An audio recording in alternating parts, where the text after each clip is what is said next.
The worst horror movie I ever saw was fucking great.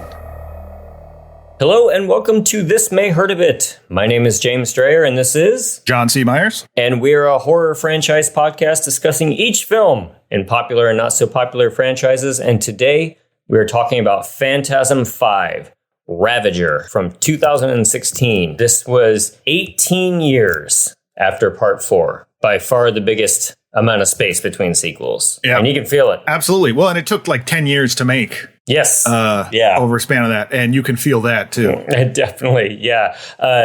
These films started off as a series of web shorts, which is kind of fun. I think that's just like, you know, in the nascent days of like kind of web video shorts probably. And I don't have a lot of knowledge about that kind of stuff, but like more the early days of like fan films on fan websites and that kind of stuff. Yeah, because it's initially they were coming up on 30 years and nothing much was happening. Roger Avery version was kind of stalling. Coscarelli had met a guy, Steven Romero, at a Phantasm Fest at the Alamo Draft House, where they had this big Phantasm convention. And Romano pitched a bunch of Phantasm stories to him. There was like potentially even like a TV show, and Coscarelli fell in love with that. They did some comics. Some other stuff, and eventually like some of these ideas eventually became another movie that didn't start but has a neat little, it exists somewhere, I guess we'll call it that. And then but this eventually led to this web series that this other gentleman, David Hartman, proposed to Don Coscarelli. David Hartman worked on art department on Bubba Hotep and had sort of referenced had mentioned this, wanting to do maybe like just like to get his directorial reel up, because he was primarily an animation guy, to do these web shorts. And if I had known that they were web shorts, or like that 45 minutes of this was going to be like a web series going into it, I would have been more forgiving than I think I initially was. Right. Yeah. Because this has a markedly different look than the Phantasms previous. Absolutely. And I'm sure for Don Coscarelli, like, you know, it's been 30 years. He's going to fan conventions. He's seeing the love from a lot of people. And then other industry professionals who are coming up and who have been fans, I bet that's kind of infectious for him to not only get that kind of like kudos from people, but also new people bringing new ideas to him and maybe reigniting kind of his love of Phantasm at the time. Yeah. And he has said that, like, you know, how many Phantasms can one guy direct? Yes.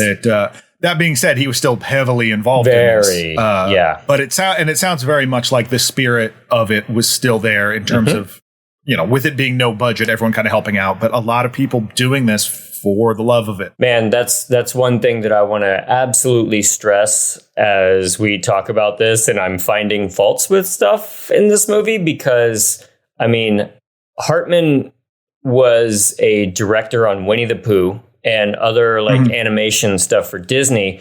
And you know what he did on his weekends instead of relaxing? He went out and made shorts. He went out and made more stuff, more Phantasms. Like this was like for no money. So I think about what I'm doing on the weekends these days, and it's certainly not going out and making a web short every single weekend. Well, it cracks me up because I used to be a part of, I suppose technically I still am, but it doesn't exist anymore. Part of a film group called Cinema Queso, and we would make goofy shorts and stuff like that. And we had submitted something to this site, Channel 101, which, for those of you that don't know, this was a site created by Dan Harmon and others. They would have a show in LA, but like you could submit videos and then they would show them all. They would get, like, based on audience reaction, picked up as a series or not. So basically you were making these pilot episodes. That's how The Lonely Island kind of got started. But Dan Harmon, who, you know, Rick and Morty community, he had a show on there called Laser Fart that David Hartman directed, which I think is so funny. We submitted something to there and just barely missed the cut. Which one was it? Grandsons of Terror. I think it's online somewhere. Okay. I play a Frankenstein. Yes. But so it's like just seeing that weird confluence of stuff that Phantasm grew out of that is interesting. Yeah. And it's a new generation. Right. Yeah. Yeah, like John said, you know, my criticisms that are leveled at this are at a certain bar because I'm such the person that is just like, man, if these people, a lot of them who are pushing 60 at this point, I'm sure, are still in love with Phantasm and still going out there and doing Weekend Warrior style shoots, God love them. You know, that like I never want to criticize that kind of passion at all. The look of the film, however, I may be able to level some criticisms at, but the heart's there. Yeah, and I think some of that, the issues I have with the look is that, because a lot of it looks like some of those like Japanese V cinema movies and stuff like that, where it's aesthetically, generally, I don't like it, but like I've seen movies that are in that style that I kind of enjoy. But this is also like, look how they massacred my boy. Yeah. You know, like this is Phantasm and this is how far they've fallen. But, you know, like you said, it's still, they're finding a way to do it. Because the reason that this is all done in like, you know, HDV or, you know, a lot of it is just in digital video and CG was cost. It was like, that's what it took. And the director like did it himself to get it done. Yeah. And there's something to that. I still don't like a lot.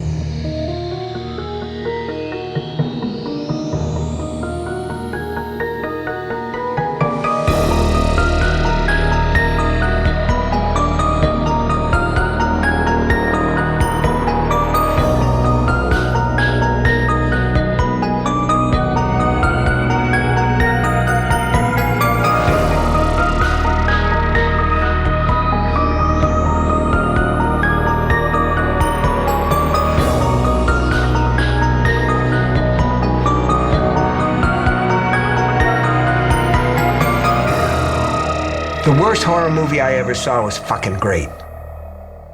Hello and welcome to This May Hurt a Bit. My name is James Strayer and this is John C. Myers. And we're a horror franchise podcast discussing each film in popular and not so popular franchises. And today we're talking about Phantasm 5, Ravager from 2016. This was 18 years after part 4. By far the biggest amount of space between sequels. Yeah. And you can feel it. Absolutely. Well, and it took like 10 years to make. Yes. Over a span of that. And you can feel that too. Definitely. Yeah. These films started off as a series of web shorts, which is kind of fun. I think that that's just like, you know, in the nascent days of like kind of web video shorts probably. And I don't have a lot of knowledge about that kind of stuff, but like more the early days of like fan films on fan websites and that kind of stuff. Yeah, because it's initially they were coming up on 30 years and nothing much was happening. Roger Avery version was kind of stalling. Coscarelli had met a guy, Steven Romero, at a Phantasm Fest at the Alamo Draft House, where they had this big Phantasm convention. And Romano pitched a bunch of Phantasm stories to him. There was like potentially even like a TV show, and Coscarelli fell in love with that. They did some comics. Some other stuff, and eventually like some of these ideas eventually became another movie that didn't start but has a neat little, it exists somewhere, I guess we'll call it that. And then but this eventually led to this web series that this other gentleman, David Hartman, proposed to Don Coscarelli. David Hartman worked on art department on Bubba Hotep and had sort of referenced had mentioned this, wanting to do maybe like just like to get his directorial reel up, because he was primarily an animation guy, to do these web shorts. And if I had known that they were web shorts, or like that 45 minutes of this was going to be like a web series going into it, I would have been more forgiving than I think I initially was. Right. Yeah. Because this has a markedly different look than the Phantasms previous. Absolutely. And I'm sure for Don Coscarelli, like, you know, it's been 30 years. He's going to fan conventions. He's seeing the love from a lot of people. And then other industry professionals who are coming up and who have been fans, I bet that's kind of infectious for him to not only get that kind of like kudos from people, but also new people bringing new ideas to him and maybe reigniting kind of his love of Phantasm at the time. Yeah. And he has said that, like, you know, how many Phantasms can one guy direct? Yes. That being said, he was still heavily involved in this. But it sounds very much like the spirit of it was still there in terms of, you know, with it being no budget, everyone kind of helping out, but a lot of people doing this for the love of it. Man, that's one thing that I want to absolutely stress as we talk about this, and I'm finding faults with stuff in this movie, because, I mean, Hartman was a director on Winnie the Pooh and other like animation stuff for Disney. And you know what he did on his weekends instead of relaxing? He went out and made shorts. He went out and made more stuff, more Phantasms. Like this was like for no money. So I think about what I'm doing on the weekends these days, and it's certainly not going out and making a web short every single weekend. Well, it cracks me up because I I used to be a part of, I suppose technically I still am, but it doesn't exist anymore. Part of a film group called Cinema Queso, and we would make goofy shorts and stuff like that. And we had submitted something to this site, Channel 101, which for those of you that don't know, this was a site created by Dan Harmon and others. They would have a show in LA, but like you could submit videos and then they would show them all. They would get like, based on audience reaction, picked up as a series or not. So basically, you were making these pilot episodes. That's how The Lonely Island kind of got started. Yep. But Dan Harmon, who, Rick and Morty community, he had a show on there called Laser Fart that David Hartman directed, which I think is so funny. We submitted something to there and just barely missed the cut. Which one was it? Grandsons of Terror. I think it's online somewhere. Okay. I play a Frankenstein. Yes. But so it's like just seeing that weird confluence of stuff that Phantasm grew out of that is interesting. Yeah. And it's a new generation. Right. Yeah. Yeah. Like John said, my criticisms that are leveled at this are at a certain bar because I'm such the person that is just like, man, if these people, a lot of them who are pushing 60 at this point, I'm sure, are still in love with Phantasm and still going out there and doing Weekend Warrior style shoots, God love them. Like I never want to criticize that kind of passion at all. The look of the film, however, I may be able to level some criticisms at, but the heart's there. Yeah, and I think some of that, the issues I have with the look is that, because a lot of it looks like some of those like Japanese V cinema movies and stuff like that, where it's aesthetically, generally, I don't like it, but like I've seen movies that are in that style that I kind of enjoy. But this is also like, look how they massacred my boy. Like this is Phantasm and this is how far they've fallen. But, like you said, it's still, they're finding a way to do it. Because the reason that this is all done in like, HDV or, a lot of it is just in digital video and CG was cost. It was like, that's what it took. And the director like did it himself to get it done. Yeah. And there's something to that. I still don't like a lot of the aesthetic choices, but for pure scrappiness, sure, I guess it gets a bonus. Yeah. And to me, it launches more of a, I don't know if philosophical is the right word, but philosophical / logistical question. If you only have X amount of dollars, then do you do something that that you can achieve in a more like dreamy kind of like quieter style, or do you push the envelope and make an effects heavy film that is not going to turn out as well as it should? Yeah. Do you overshoot and go to other planets and other dimensions, or do you make something like quieter and more cerebral, I guess? Right, and it seems like they really were married to this idea that Avery had. And in fact, I guess Coscarelli had something somewhat similar for his initial drafts of Phantasm 3, but did this like intergalactic war in these huge like post-apocalyptic wasteland. And, we both have seen plenty of completely no budget post-apocalyptic things before. And yeah, I think there's different ways to go about it, but I feel like this goes back to the part 2 and part 3 ethos of it, which makes sense to me because in several ways, this is a redo of part 4. Thematically, there's a lot of similar elements. With part 4 was Mike, part 5 is Reggie. And if it's going to be Reggie, it's got to be bigger, dumber, and uglier. That's true. And if this is, let's just say for the sake of argument, this is all happening in Reggie's head, this is how it would look inside Reggie's head, 100%. So that's absolutely true. Yeah, maybe I can think about that going forward. Yeah, Mike's ending to the story is part 4 and it's slower. And part 5 is Reggie's ending.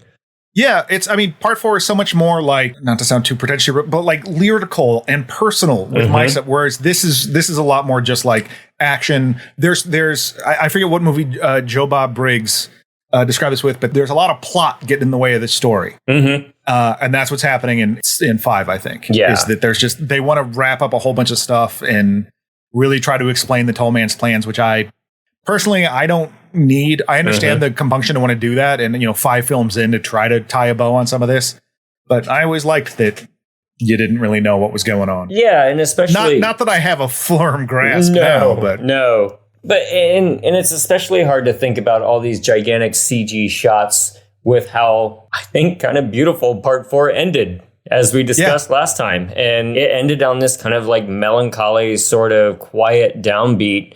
And then all of a sudden you've got giant balls in the sky. It's kind of frustrating also because when you see that juxtaposition, it's kind of like with Don Coscarelli, it's like knowing a guy that is great at like arranging and composing these beautiful arias and classical music and all this stuff, but he's really just into nu metal. Yeah. And it feels like, it's like, oh man, there's something here. But he's like, no, this is what I like to do. I like sexually harassing women and barracuda cars. Yes. Like, that's it. Exactly. Yeah, and he found a simpatico in David Hartman, and someone who has his work ethic and ideas. And the fact that he was willing to take a chance on that dude, absolutely, for your first time directing thing, I think is pretty awesome. I mean, obviously there's some like, well, I don't got to pay anyone, element to it, but I honestly don't think that's his primary concern. I think he saw someone that was so stoked about this and was willing to like, oh, cool, yeah, that we could do something for this web series thing, and then when he kind of like was starting to see it come together, being like, oh, we could do more with this. And I like the way this guy's working. And and he's going to take on a lot of it. And there is a little bit too of, I don't want to drill down too hard on this, but like Angus Scrimm was getting up there at this point too. I did see a really sweet little video package of Coscarelli talking about he and Angus would get together and just start to reminisce about the Phantasm days, because I'm sure they did that all the time. But like got to like a very poignant spot where they took a tour together at all the filming locations, and Angus wanted to recreate some of the scenes at the big old house for the first time. Some of the scenes that he wasn't even involved in because he just wanted to do Reggie's dialogue.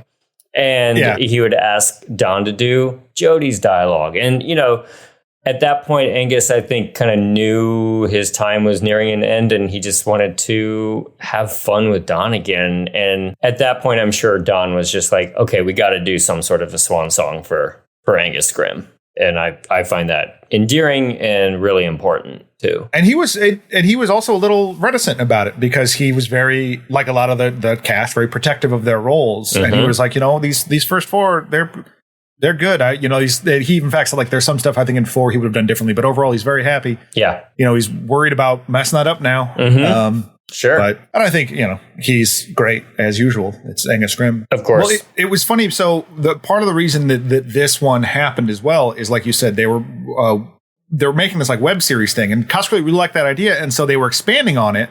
And primarily, it was going to be called Reggie Tales, like Veggie Tales. No way. That was the working title. Yeah. Because it was really going to be like Reggie's Two-Fisted Tales, and it was just Reggie Tales. And part of the reason that was just logistics. Reggie lived close by. They could shoot at Reggie's cabin. That's when he meets Dawn. Yeah. That's in the Bannister's cabin. Featuring also, you can see in those shots, there's this giant staircase. And during like some post-production and like some pickup shots, during that time, both Reggie and his wife, Gigi, like fell off. Oh. And like seriously hurt themselves. Oh, like sustained some serious injury. They both were okay, but it was a bad thing. And so they added a banister. Yeah. Which, I mean, like, that's got to be so like, are you kidding me? I almost died because I didn't have a banister and I'm Reggie fucking Bannister. Oh, I would have loved to have been there on that day. Yeah, but they're fortunately both okay. Yes. But so it was just Mike at this point lived in Austin, had moved to Austin. Bill Thornberry was around, but he was like 4 hours away. And so it was just, well, we'll just do this with Reggie. So they did a couple of these. They never had a plan of how to monetize this, whatever. Well, we'll just sell it when it's done. Yeah. And that's hard to do. Like that was a real like Wild West time. Yeah. For trying to get that stuff out there. I mean, now you can just throw something on YouTube and they'll rip you off, but you'll get views on it. Right. But they was just like, he wasn't sure what to do. And so when eventually he's like, well, maybe we should finish this off and make it into a movie. And that way we can use this like 45 minutes of footage that we have and get that recouped some. Exactly. Yeah. Still, shot with maybe 5 or 6 people on the crew. Very small. Yeah. Don was talking about, he wasn't necessarily directing, but he was, lugging gear and he was shooting BTS and he was working with the blood effects and props and everything. So back to part 1 or back to any of them, really. I'm sure he did everything too. Which I think is great because it is a guy that's not just like, not to knock Sean Cunningham's involvement in any of this, but Sean Cunningham is for the Friday the 13th, but Sean Cunningham largely was like, okay, I made this thing and now here's just my name and we'll produce it and whatever, here we go. And that requires some work as well, but Don Coscarelli's in the trenches. Yes. He's making sure it gets done, and that is, again, very impressive. Very admirable. Yeah. Yeah, Sean Cunningham is just like, oh, what's the budget? Okay, give me 25%. You can have the rest, and I'll see you at the premiere. Producing movies. So going through this one, there are 3 main timelines in this. Correct? Basically, yeah. Yeah. So we've got the Reggie Tales. I'm stuck calling it that now. Absolutely. Mm-hmm. We got the Reggie Tales basically taking place after Phantasm 4. Right. Because we last see Reggie in the current timeline. He goes through the gate. We don't know where he's going to go. But Mike is supposedly dead. So in the beginning of Phantasm 5, we see Reggie back in the desert, basically coming out. He's in his Ice Cream Man uniform. He's got his weapons. He looks like he's been through some shit. Yes. So that's one timeline.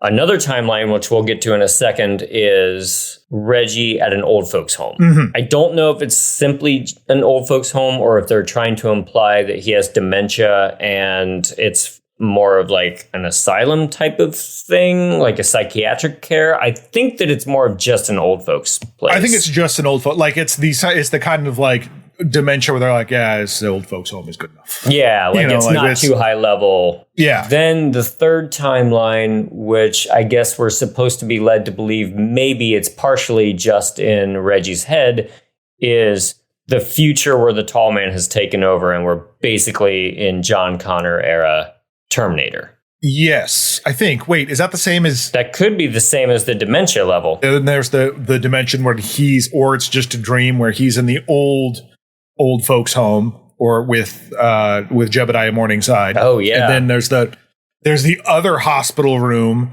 It gets very muddled. Mm-hmm. But essentially, yeah, there's 2 main ones. Okay, there you go. Which I think a third one's kind of involved. It gets messy. That sounds like Phantasm. Okay. 5 movies in, we're establishing our rules here. Yeah. So this opening scene is, as usual, montage of old footage, time, dimensions, dreams. We're down to just Reggie now, and he lets us know. This tall man, he's taken everything from me. My job, my best friend Jody, and now his little brother Mike, who I swore to protect. They're gone. I'm alone. It's just me now. My name is Reggie. I'm not familiar with the Fallout games, really, but the beginning just made me think of one of those types of games where it's just post-apocalyptic. He's like scavenging for supplies. Wandering around in the desert with the 4-barrel shotgun. With a shotgun, and then, he picks up a satchel and just like, his attaché case for the game. Yeah. There you go. Yeah, he's expanded his carrying capacity. Mm-hmm. So then the CUDA comes barreling down the road, and Reggie stops the guy, asks for a lift. The guy is so clearly like we quickly figure out the guy has like lifted the CUDA from wherever Reggie left it in the desert. Reggie ejects him from the car, essentially, takes his clothing for some reason, leaves him out in the middle of nowhere, and roars off in his CUDA. So he steals it back. That seemed like a very un-Reggie scene to me. I thought so too. Yeah, it was a little cruel. Yeah, because you think Reggie would be like, hey, hey, this is my car, fuck you, but I need allies. Yeah. Because every other time he's like just got picked up someone and they're generally with him. But granted, the Stooges from Part 3. There you go. They locked him in the car, but they were dead by the time he got out. So who knows? He didn't have time to reason with them. Yeah. Yeah. It just that felt like a strange way because Reggie's not that kind of badass, or didn't. That was never my sense of it. But I guess if you're messing with his car, you get the full reg. But I feel like he would have still like cracked some sort of a joke and maybe been a little bit mean, but like leaving a guy in the desert with no clothes. Yeah. Seems like a reg too far. It's definitely a reg too far.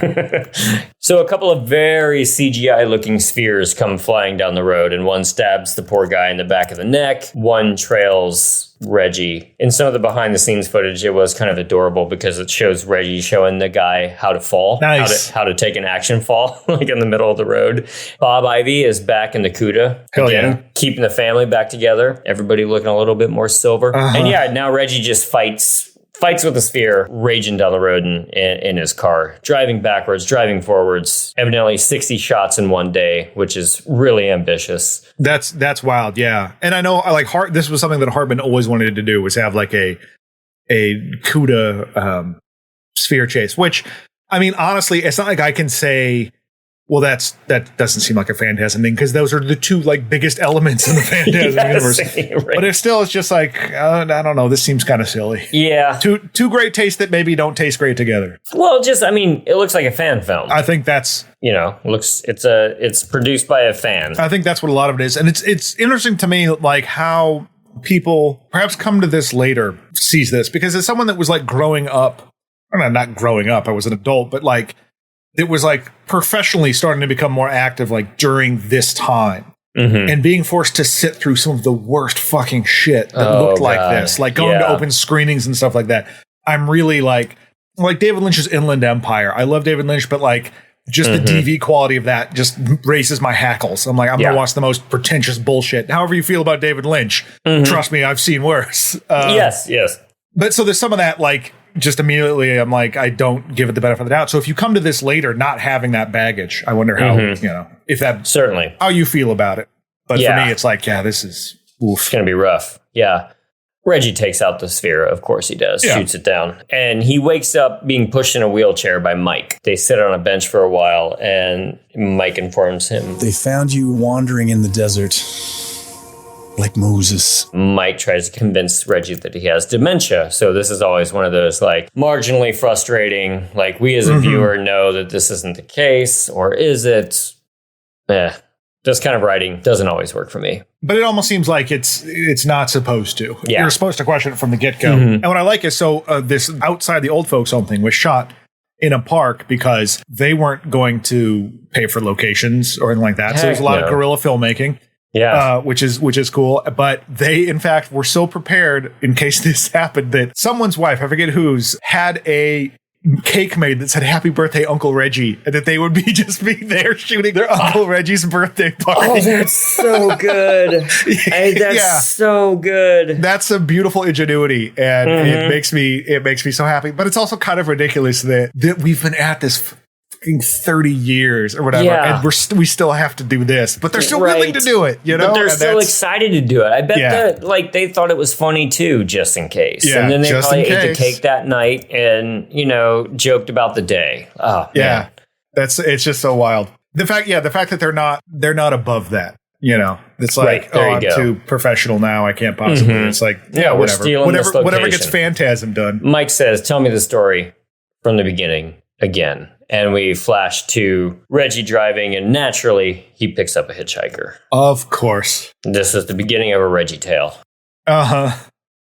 She shows him a farmhouse, and this is the farmhouse that you mentioned before. This is where Reggie and his wife, Gigi, live. I wonder if Reggie volunteered it, or if Don and Dan had to just be like, all right, dude, come on, let us come in and like spray blood around. They were willing to do it because both him and Gigi were like, I've been involved in producing and like doing location scouts and other stuff for different productions, and so they were happy to help. I don't think, or at least I saw Gigi talking about the blood on the bed. Yeah, not as stoked about that, but for the other stuff, the regular shot's fine.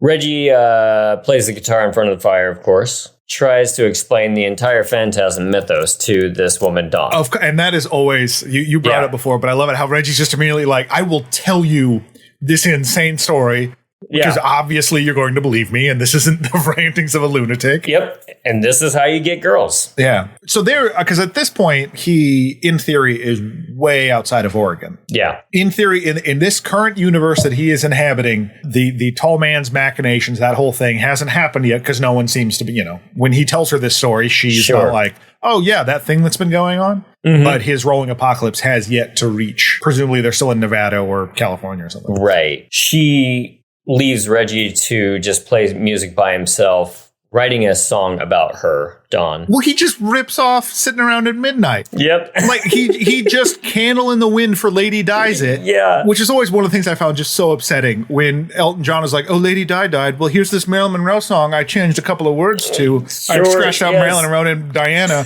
Look at how good I am. Mm-hmm. And Reggie just does that. And but I think it's less shameful when Reggie does it because Reggie's just trying to get some. Yeah. And in a comedic turn, she comes around and comes downstairs and she's just like, maybe that guy ain't so bad after all. Finds Reggie sacked out on the couch. Yeah. Tough luck, Reggie. Yeah. I suppose this next bit is a dream, but Reggie dreams that he's in a retirement home and he's sharing a room with the tall man. The tall man calls himself Jebediah. Yeah, because it's like old-timey, because you can see there's a horse-drawn carriage outside. Mm-hmm. And he says, I'm sorry to be the bearer of bad tidings, but I believe they bring us here to die. And then under the bed is the lady in lavender. Yeah. What I love about this scene, though, is when he makes the change from Jebediah into the tall man. He just does like one eyebrow raise, and it's like his face just completely changes. Mm-hmm. It's the tall man. I love Angus Scrimm. Yeah, he's great. Reggie gets up and starts searching for Dawn. And I do like this scene, actually, but he just stumbles in and there's a silver ball, like, just drilling into Dawn's forehead while she's like, I guess she just went to sleep, woke up with a ball, like, drilling into her head. Yeah, just Mondays, am I right? Yeah. But yeah, that was so she's like the first person that was passively murdered by the ball. There wasn't a lot of struggle or anything. It's just getting exsanguinated in your own bed. Yeah, and I think this is the scene that Gigi was just like, no more of that in our house. So they had to rent a soundstage for the close-ups of the really goopy stuff. Which is funny because Gigi was the one who was like doing the bloodletting too, and she was just like, damn, it's getting all over my sheets. Yeah. This because they even like laid down plastic, but it went like through the plastic. So. Oh God. Reggie runs outside and suits up all of his weapons. So you basically get all the other weapons from the previous films again, I think. And this time he's got a ninja sword as well. And this really was taking me out of it just because like there's so much like fucking bullshit digital zooms and stuff. Mm-hmm. It's just it's all just aesthetic, but it's just shit I hate. I'm like, you're definitely getting your bang for your buck using, making it seem zazzing it up in post, but it just I don't know. I think it just looks cheap. He hides in a barn and gets threatened by a guy with an axe. And then I gotta say, this next bit did kind of shock me and make me jump out of my seat a little bit. Yeah. Silver ball hits a horse in the forehead. There's a reference to this guy earlier. There's like Bulgarian farmhand that still lives on the property, and he's played by Daniel Roebuck, who is just a character actor. It's been in he was in Bubba Hotep. Him and the Nebuchadnezzar guy that steals the Cuda were the morticians in Bubba Hotep. Oh, gosh. A lot of people know him. He was artsed in Lost, the annoying science teacher guy, but he's been like a character actor for forever in tons of stuff. And I guess a huge horror fan as well. And he owns the evil highway patrolman mask from part 4. He's like blogs about horror and all this stuff, but just a super into a super cool guy. And yeah, this scene is extremely bizarre. And initially the horse attacking scene was just going to happen off camera. The exteriors of the cabin is not Reggie and Gigi's place. It's a different location. And they had a horse farm there. And one of their horses liked to lay down and flop around if there was water on the ground. Yeah. And so they're like, perfect, we'll do that. And so they added it. And although it's like, again, like CG blood, kind of crappy, like digital effects that are pretty wonky. The fact that you went for it and are killing a horse, I will forgive all of that because this is amazing what you got done right now. Exactly. I never want to advocate for seeing animals die on screen, but at the same time, the moment when the ball went right into a long horse's skull, I did laugh. I was like, my God, we haven't seen that before in a film. Yeah, you found a way to surprise me. And, I probably, I don't know how you would be able to have done that with all practical effects. Yeah. But it was impressively done. It was enough to get a reaction out of me. The Bulgarian gentleman cannot speak English. And so he and Reggie are just back and forth. And then eventually the ball breaks in. The farmhand whacks it like a baseball. Yep. And it bounces off something and comes back and hits him in the head, or in the throat, which is pretty great. Pretty fun. Although it's pretty disturbing because he dies staring at Reggie, which was more upsetting than I anticipated. We jump back to Reg and Mike on the back on the bench. Mike acts like he has no idea what he's talking about. And he says just like, maybe you need to read about quantum physics. And he says, Mike, you're not listening to me. Books I don't need. A fucking 4-barrel shotgun is more like it. That being said, I could use a billion more scenes of people trying to explain science to Reggie. It's like trying to explain Buddhist theory to a dog. He's just like, right. Well, I don't even... There's no framework for him to understand any of this, and I love it. Because Mike's going on about membrane theory, about different layers of reality stacked on top of another one. Two worlds colliding. And let me shoot a gun at it, says You're Reggie. Right. Cut to Reggie in a location where it looks like he's about ready to have to hide from some Nazgul or something, and a shortcut to mushrooms here. So he's just sort of like walking through the woods. Not sure why he would ditch the Cuda. Like, I'm not sure what his motivation was for, like, walking into the woods, but okay. Because he's always like, the Cuda will get us away. He even says at the end of part 4 that, once we're in the Cuda, nothing can catch us. But yeah. He turns around, and in the sky above him is an absolutely giant sphere that's floating above him. And the effect isn't that great, and I don't really like the idea of the giant floating balls, but the first, it's kind of a good shot of this giant thing barreling down on poor Reggie. It's a neat shot, but I think part of the problem with establishing more rules to this is that when you ignore them, it's a little bit harder. When you keep it fairly vague, you can kind of get away with stuff. But the fact that you went, no, inside these balls, they're brains. Mm-hmm. Okay, what the hell is in that giant one then? Giant brain. Or is it just like a pile of brains? Is it? Yeah. I mean, I guess they have the ability to shrink down brains to put in the balls. Do they have can they ambigify brains? If I'm using that term correctly, are those like really, really smart giant balls? Yeah, I guess so. Yeah, are they doing math up in there? That Futurama giant brain in one of the animated movies that the Brain Oswald did the voice for. Yeah. So I couldn't help but think of that, but it is like the idea of the shot is very neat. Mm-hmm. I think some of it is also because it's very, because they had no budget or whatever, just like the lighting on the scene is just pretty flat and uninteresting. And so it's just a sphere they put into a shot. It doesn't feel very, it's a neat idea. The execution just isn't there. Totally. Cut back to the bench with Mike. I mean, we're just going to be cutting back and forth between a lot of this stuff with Mike. And he's just, Reggie talks about going out on his feet. Only to realize that Mike is no longer there, and he sees a gate appear. I like this setup because Reggie in the other world, or whatever it is, also sees a gate, and they end up sort of simultaneously going through the gate. We get Reggie walking into a white void, and he comes out to see the tall man. They were originally going to shoot this bit on a soundstage, but they decided to shoot it in David Hartman's house instead, with just some white sheets hanging from some crossbars. They didn't out and out say it specifically that it was for Angus, but they did kind of imply in one of the special features, we wanted to do it where it was much more comfortable, where there are couches that you could sit on and snacks and stuff like that. So I think that's a big heart, just being let's just make this as comfy for Angus as possible. There was only 1 or 2 scenes where Angus wasn't available because he was dealing with a respiratory infection that in his later years he dealt with a lot. But I think some of it was also just we don't want to take him out to these big locations and stuff like that. That being said, I kind of wish they weren't because it seemed like they were influenced with these scenes more from The Matrix. We're we can do this wide open space and have them be in this giant white space, where if they'd kept it small, like the initial rooms were, I think I would have liked that a little bit more because it looks kind of corny.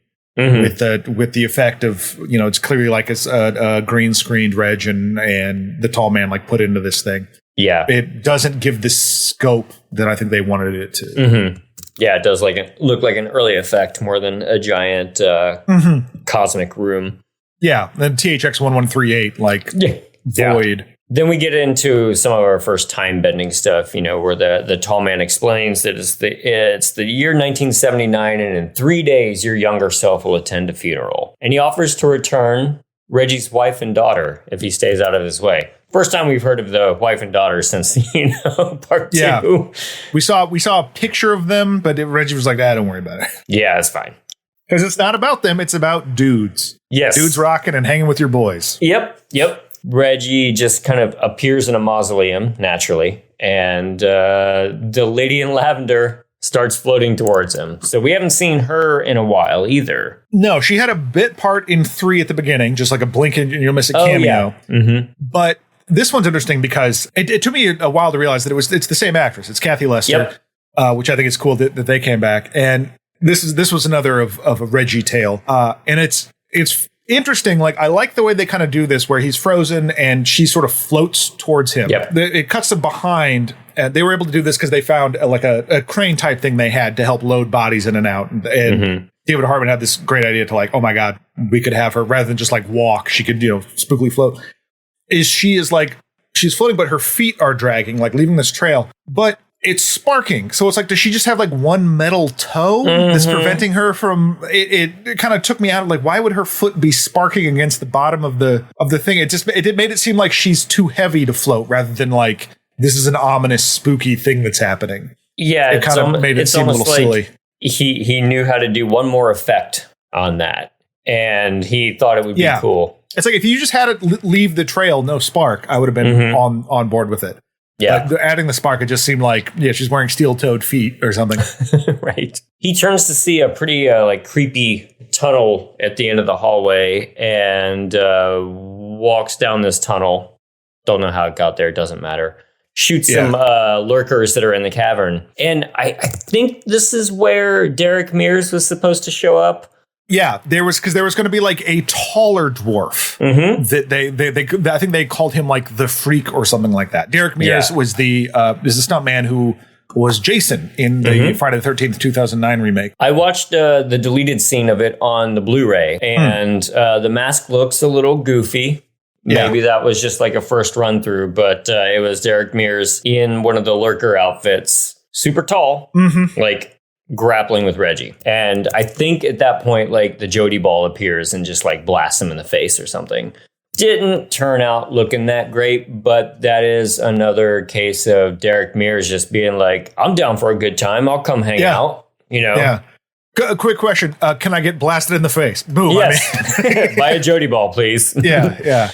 The walls fall away of the cavern, and that's when the tall man appears again. They have another conversation, and Reggie explains to the tall man what loyalty is. This is wild to me because he's like, no, don't bring my family back. I don't want zombies.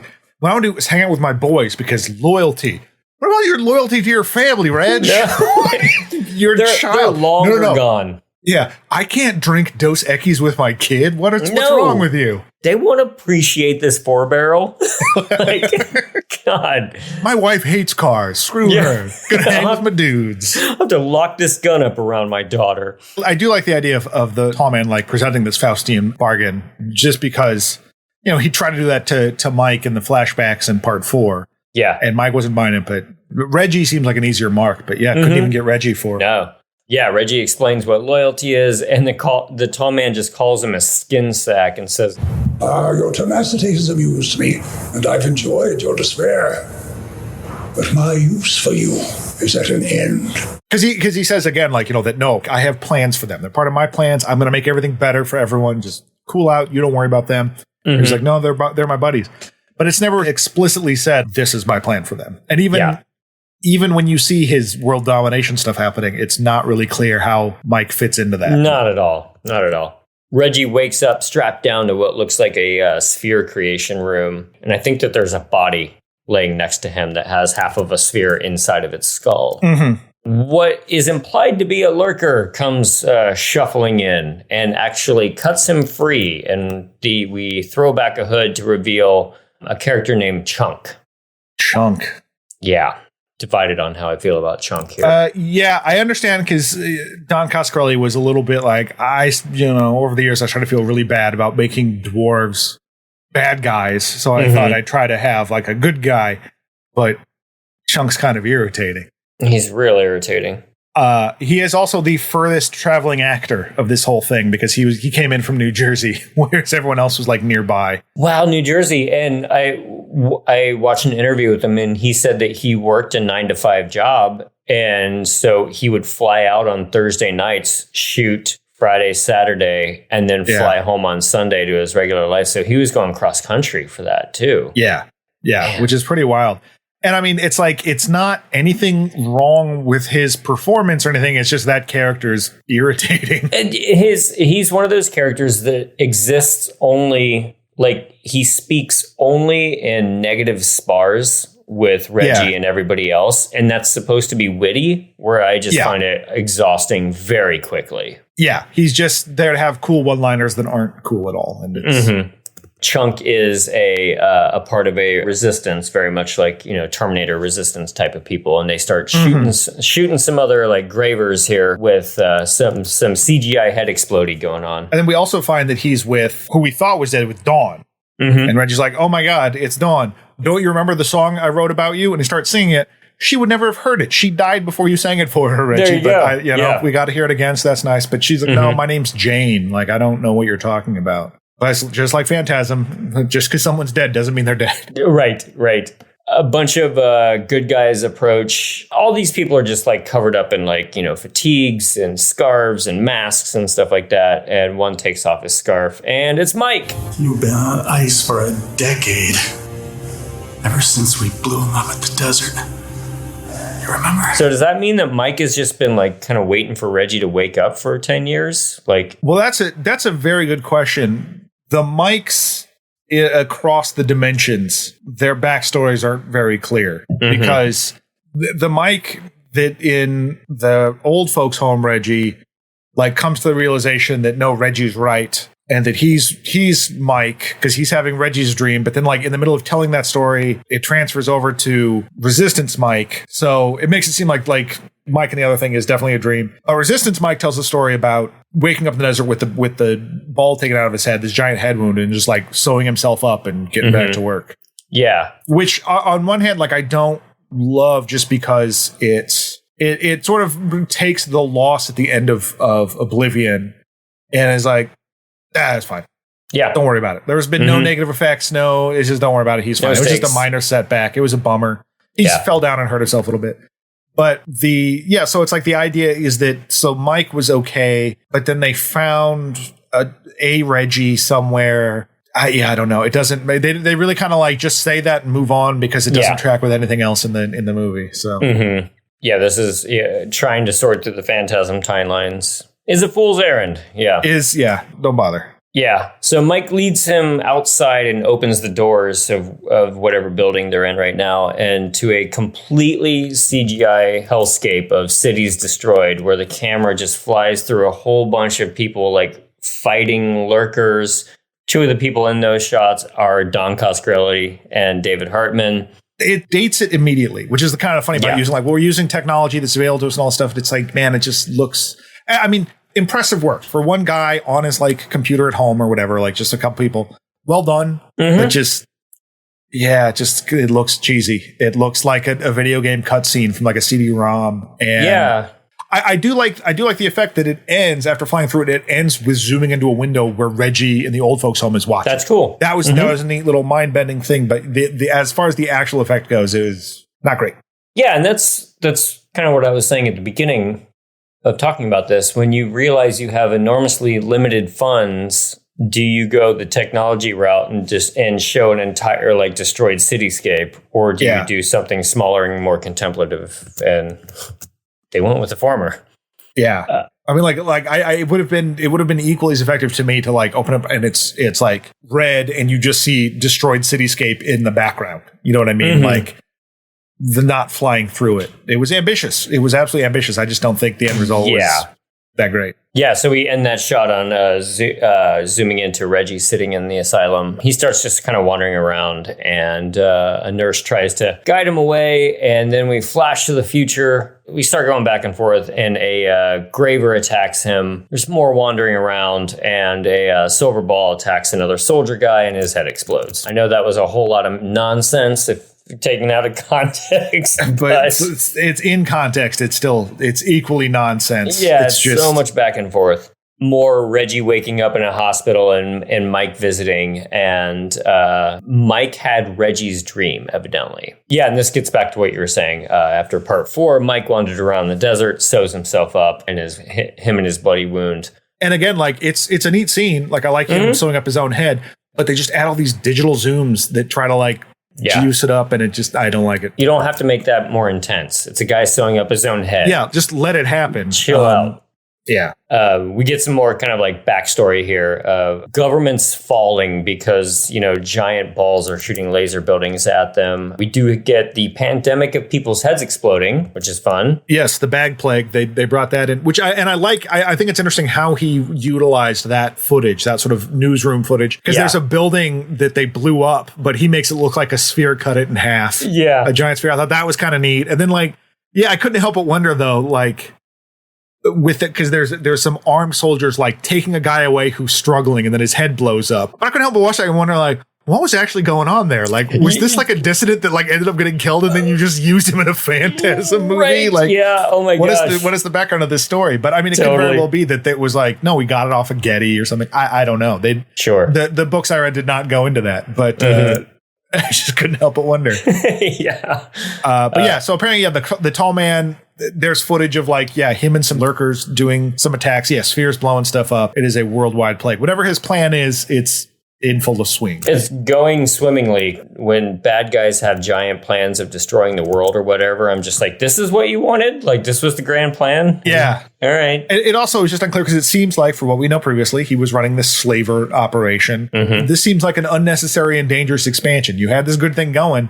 Yeah. I don't know why you need to topple governments to get this done, but maybe more dead bodies. Maybe there's something they need to mine out of the plan or something. I don't know. It's not clear again what his end goal is, but it somehow involves this plague and blowing up everybody. So right. Yeah.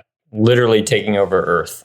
Yeah. Back inside the hospital where all of our resistance people are, the tall man does finally show up along with some gravers and some lurkers around him, and they just end up shooting a bazooka right at the tall man. This was such a bummer because it's clearly not the tall man. Yeah. They have clearly CG'd the tall man's face onto the stand-in and have done so very poorly. His face is off to the side. Yeah. It's like when you try to put a sticker on something and it's just not quite right. I couldn't get past it. I understand the logistics of it and they tried what they, to get around it. Of course. See, but man, it just doesn't work. But I think it's during this scene though that we get the new ball, the spike ball. Oh, yes. It's a red ball that has spikes in it. That's it. Yeah. It's not that exciting. Mm-hmm. But hey, they did something different. Totally. But I do like that again, they try to blow up the tall man. And it doesn't matter. It's a very Reggie, decision. Just shoot a bazooka at him. Back to Reggie in the hospital. He's awake again. Mike is back. Mike says, we got to go. I just wrote my notes at that point. It's just really hard to feel any stakes right now. Yeah. Because it's just a constant explosion. There's constant, when there's danger, it's just somebody waking up out of a dream. Don't know what the realities are. Right, because in part 4, because it was more personal to Mike and his dealing with either sort of his acceptance of death or his dealing with this change, whatever it was, you had a foothold. Yeah. And could be well, all this other stuff is happening, but we know right now that Mike is here. Here's Reggie trying to get Mike. This is just throwing Reggie all over the place just to have some cool scenes. Mm-hmm. And it's well, if there's destruction over here already, why do I care about what's happening to Reggie over here? That fight they tried to set up between is he just dementia or not? It was never firmly established that I could care about it because it seemed very much well, no, this is real. Mm-hmm. It's they just leaned on that really early. And so then it's, I think some of the CG stuff also makes it seem so weightless. And completely. It doesn't matter. Yeah. Because, it just feels like people are going to wake up, which has always been true of Phantasm, but the fact that I'm feeling it isn't good. Yeah. It gets into some of my frustrations with late Hellraiser films, whereas things start going bad and it just cuts to somebody waking up. Ugh. I was just having a vision or a dream or something like that. Getting my hell raised. Looking forward to that. We get back to Mike and Reggie in the Terminator world, and Jane has been taken by the tall man somehow. And did I miss it, or is it just cutting back to... I think that just happened in that fracas in the hallway where they eventually blow him up or something. Yeah.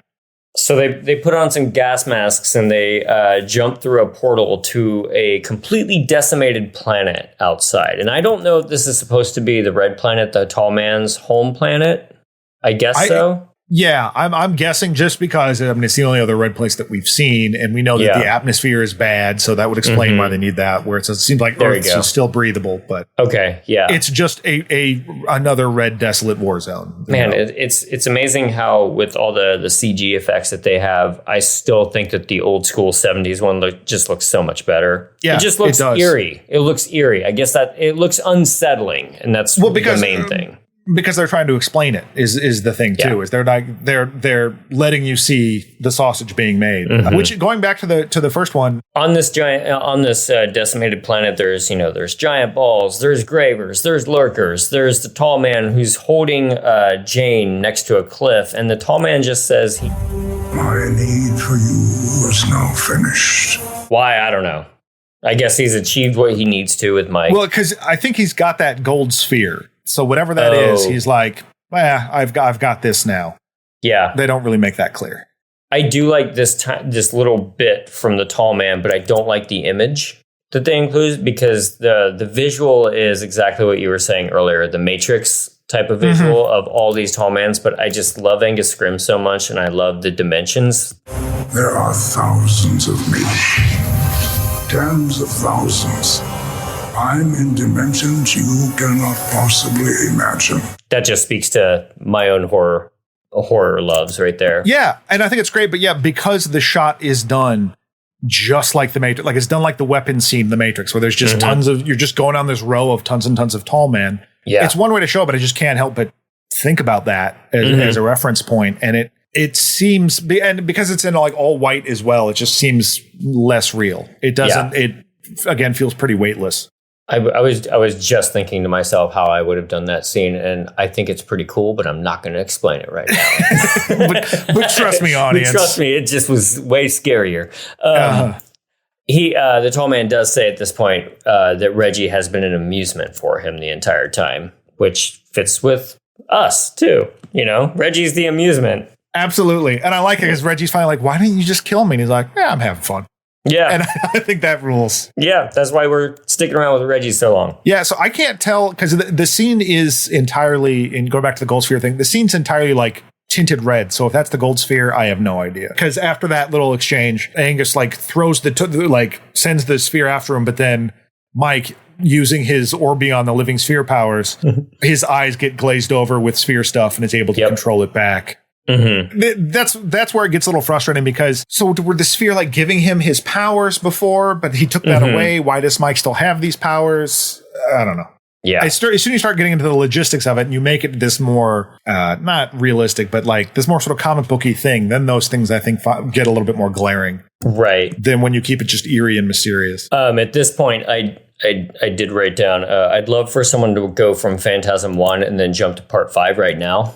Just watch the first film, and then at the end, you've got a CGI battle on a cliff with everybody. Yeah. Whoa. That's quite the journey. So, surprise, Chunk has been hiding among the lurkers in some robes, and he manages to just start like throwing them off the edge and start killing a few.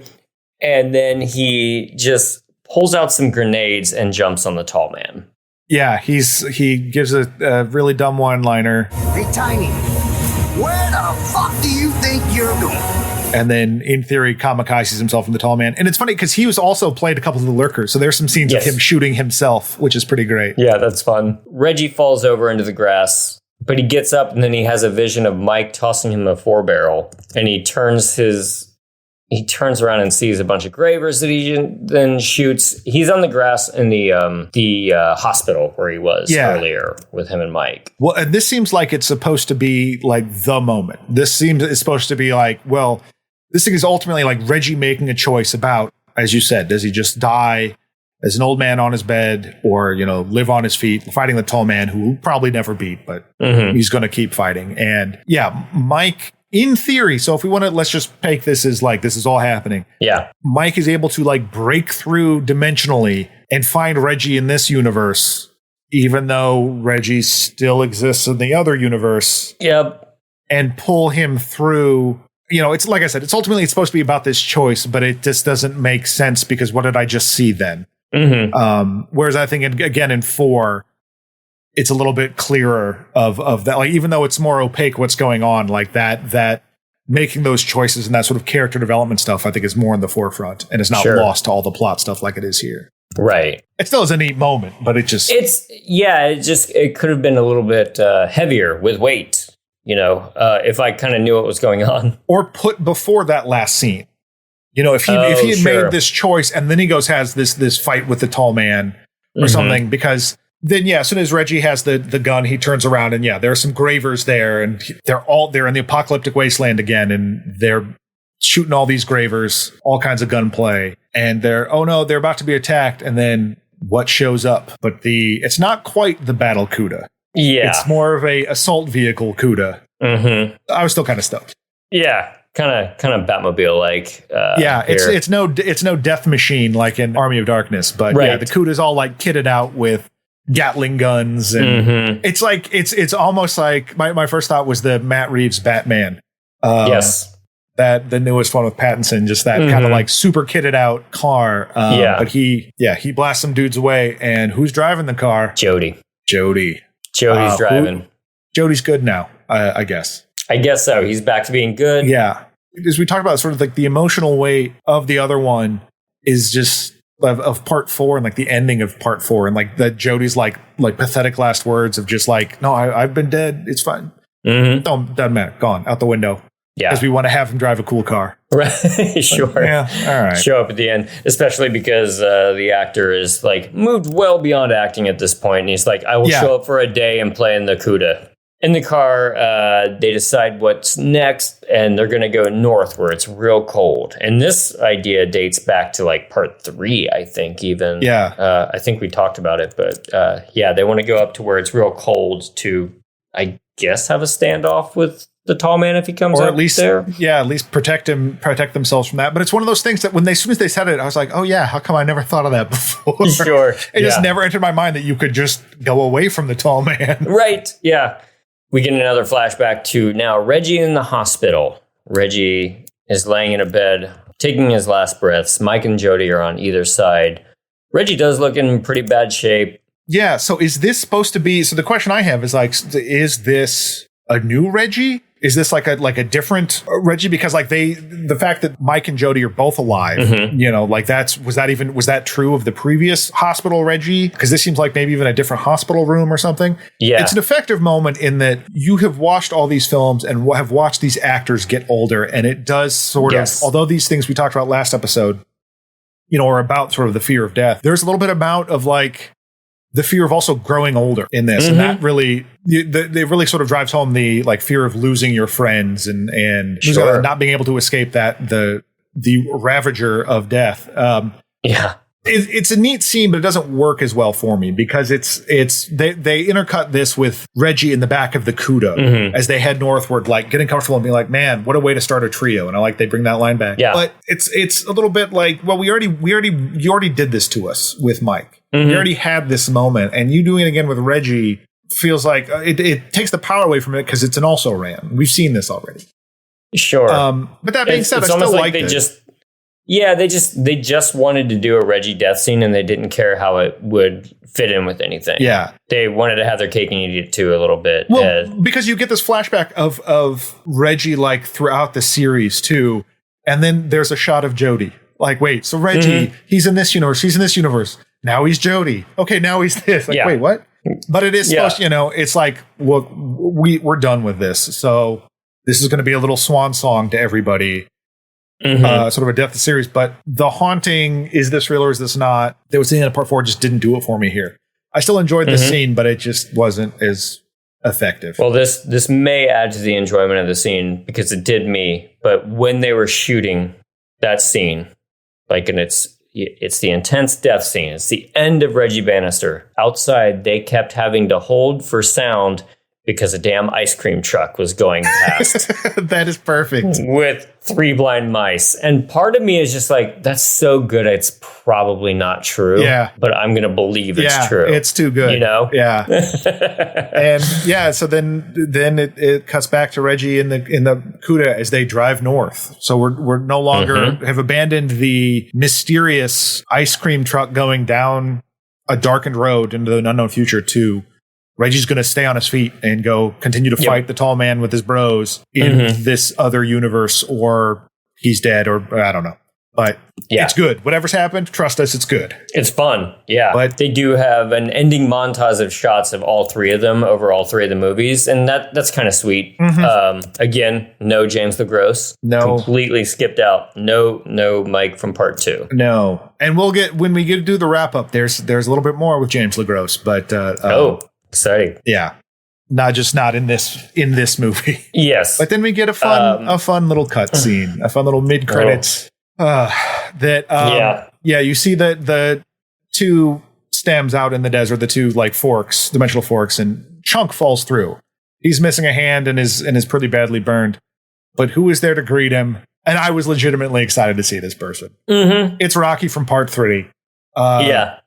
And that's fun. Yeah, it's fun. I like her hairstyle. It's cool. But they have a fun back and forth, and Chunk is like, well, give me a lift. And he means like a piggyback ride. And then he manages to grope her because because she can't be in this movie she can't be in a Phantasm movie without being groped by some creep. Yeah, she's basically reduced to a couple of sex jokes at the end of this. And that was a little bit of a bummer. Yeah, like you dressed her up like a badass just to have that. But then turns out that Reggie, Mike, and Jody pick them up, and they continue northward towards this towards a devastating skyline with some big orbs, big spheres, ready to continue the fight. To me, it's like, okay, well, we're keeping that open. Obviously, with Angus Scrimm being old, they're all being really old. What hope is there for another Phantasm movie?